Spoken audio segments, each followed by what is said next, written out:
Mobile હોય એટલે કોઈની જરૂર નહીં. તમારે જે કહેવું હોય કોઈ અમને વાંધો નથી.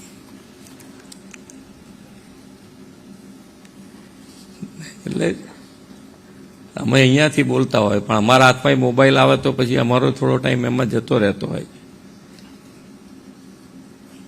નમો સ્વચ્છતા અભિયાન અને અમૃતપાન અભિયાનના રાજ્યવ્યાપી શુભારંભ કાર્યક્રમમાં આપણી સૌની સાથે મંચ ઉપર ઉપસ્થિત મારા સાથી મંત્રી શ્રી પ્રફુલભાઈ પાનસેરિયા, ગાંધીનગર મહાનગરપાલિકાના મેયર શ્રીમતી મીરાબેન પટેલ, જિલ્લા પંચાયતના પ્રમુખ શ્રી રાજેશકુમાર પટેલ, આરોગ્ય વિભાગના અધિક મુખ્ય સચિવ શ્રી રાજીવ ટોપનો, શહેરી આરોગ્ય વિભાગના કમિશનર ડોક્ટર સંધ્યા ભુલ્લર, ગ્રામ્ય આરોગ્ય વિભાગના કમિશનર ડોક્ટર રતન કંવર ગઢવી, ગાંધીનગર મહાનગરપાલિકાના કમિશનર જે.એસ. પ્રજાપતિ, કલેક્ટર શ્રી રવિન્દ્ર ખટાલે, જિલ્લા વિકાસ અધિકારી ડોક્ટર હસરત જાસ્મીન, આમંત્રિત સર્વે મહાનુભાવ, પ્રેસ મીડિયાના મિત્રો, સૌને મારા નમસ્કાર. આજે રાષ્ટ્રીય ડોક્ટર દિવસની બધા જ ડોક્ટરોને ખૂબ ખૂબ શુભેચ્છાઓ. આમ સ્વચ્છતા અભિયાન અને સ્ટેજ કાર્યક્રમ, મેં કીધું કે ભાઈ સ્ટેજ કાર્યક્રમ નથી કરવો, આપણે સ્વચ્છતા અભિયાન શરૂ કરીએ. પણ પ્રફુલભાઈને સાંભળ્યા પછી એવું લાગે કે ના ના ખરેખર સારું થયું સ્ટેજ કાર્યક્રમ કર્યો, તો બધાને ખ્યાલ આવે કે ભાઈ કેટલી એમની તૈયારી છે. એ માટે મંત્રીશ્રી અને એમના ડિપાર્ટમેન્ટ બધાને ખૂબ ખૂબ અભિનંદન. આપણને બધાને ખબર છે કે પહેલું સુખ તે જાતે નર્યા અને પ્રિવેન્શન ઇઝ બેટર ધેન. બધાએ ખબર છે, બધા બોલવામાં બધું આપણે બોલીએ જ છીએ, કશું તકલીફ જ નથી. એમ કોઈને બી વાત કરવાની હોય, કોઈને કહેવાનું હોય, પણ હું સલાહ આપું, મારે કરવાની વાત તું છોડ દે યાર, તું એ બધામાં ના પડી, તું જોઈએ એટલે લઈ જા મારી પાસે સલાહ, પણ બાકી તું મને કરવાનું ના કહી. અને દરેક જગ્યાએ પ્રોબ્લેમ નાનો મોટો આપણને એ જ થાય કે ભાઈ મારી દેખતા કોક કચરો નાખે એટલે મને એમ થાય કે તારે પેલા નાખ્યો, મારા હાથમાં ક્યારનો લઈને ફરું છું, ડસ્ટબિન દેખાતું નથી, એટલે પછી હું ધીમે રહીને પછી એક સહજ સ્વભાવ છે આપણા બધાનો, એમાં કોઈ એકબીજાની ઉપર આંગળી કરવાની વાત જ નથી, એની અંદર સહજ સ્વભાવ છે. પણ એની અંદરથી આપણે બહાર નીકળવું છે. આજે આપણા નેતૃત્વ આપણને એવું મળ્યું છે કે ભાઈ સ્વચ્છતા અને સ્વાસ્થ્ય બંનેને તમે જુદું કેવી રીતે પાડી શકો, બે એક જ સાથે ચાલતું. આપણું સ્વાસ્થ્ય માટે પણ દરેક તમે જુઓ, માનનીય વડાપ્રધાન શ્રી કેટલા બધા સ્વાસ્થ્ય માટે પગલાં લીધા છે. સ્વચ્છ પીવાનું પાણી આવે, ગેસના ધુમાડામાંથી બહાર નીકળવા માટે ઉજ્જવલા યોજના, બધાના ગેસના બાટલાની વ્યવસ્થા કરી હોય. દરેક વસ્તુમાં યોગ કરવાનું કીધું છે, પણ એ આપણે નથી કરી શકતા. હવે કે આયુષ્યમાન કાર્ડ છે ને, આપણે ક્યાં જરૂર છે હવે યોગ કરવાની.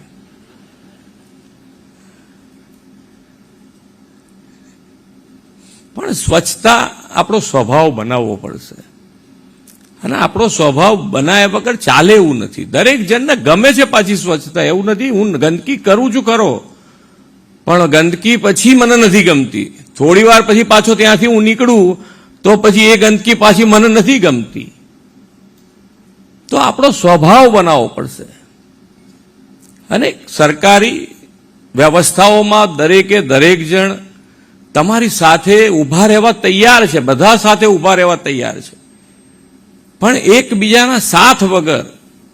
માનનીય વડાપ્રધાનશ્રીનો તો કાર્ય મંત્ર જ છે કે સૌનો સાથ, સૌનો વિકાસ, સૌનો વિશ્વાસ અને સૌનો પ્રયાસ. જન આંદોલન જ થવા જોઈએ દરેક વસ્તુમાં, કોઈ પણ વસ્તુ છૂટવી ના જોઈએ. અને તો જ નાનો માણસ, આજે સરકારી તંત્ર સાથે વધુ ને વધુ જોડાયેલો વ્યક્તિ કોણ છે? તો એ સામાન્ય માણસ છે, છેવાડાનો માણસ છે. તો એની આપણે મદદરૂપ થવા માટેની જ્યારે બધું જ યોજનાઓ બનાવતા હોય તો એને કેવી રીતે વધુ ને વધુ સારી રીતે સગવડો આપી શકીએ આપણે,